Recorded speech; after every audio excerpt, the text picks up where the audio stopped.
Real estate, which cities are set to be the hottest markets of 2022? Let's ask Jeff Tucker now. He's a senior economist at Zillow. Jeff, where could things be even hotter than they are right now? So we're really expecting the hottest markets to be in the Southeast this coming year. So places like Tampa, Raleigh, Jacksonville, Atlanta, and Charlotte. All of them were forecasting for more than 20% price growth in the coming year.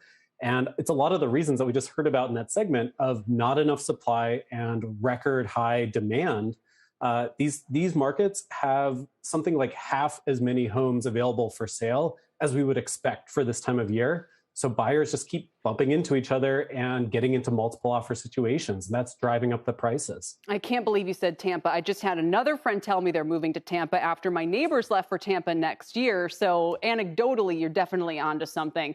Let's talk about the flip side then. I mean, these folks are leaving the Northeast. Which housing markets do you expect to cool off?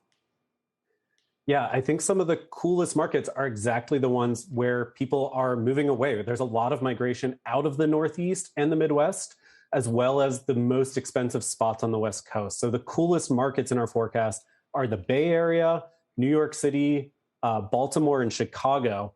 But they're not actually going to become bargains, I think, next year. They're just not going to see prices rising quite as fast as the rest of the country. You know, normally we would include the metropolitan area and the suburbs when we're talking about the hot and cool areas. But how much of this is moving from the city center to the suburbs, or has that trend now fully played out?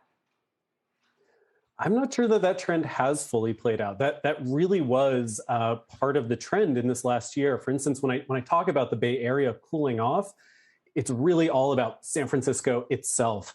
Meanwhile, Alameda County across the bay and out toward Contra Costa County, and even some people are moving all the way to the Central Valley, Sacramento, or right into the Sierra up to Lake Tahoe. Those markets are going gangbusters right now. So it's really only a few very small, isolated urban markets that are looking even like remotely balanced kind of buyers markets at the moment. And what about what Diana just said, which is expect rents to keep going up, and a lot of investors are the ones buying these properties? Yeah, no, that matches what our data is showing. And it's reflecting the fact that there's just this huge surge in demand for housing of all types. It's not just being driven by these low mortgage rates. That wouldn't affect people's demand for rentals. But there are just so many people. There's this millennial baby boom around 1990. So now we have all these people entering their early 30s. And that's the age where people move out from their roommates. Some people are still moving out from their parents' basements at that age. Everyone wants to get a place of their own.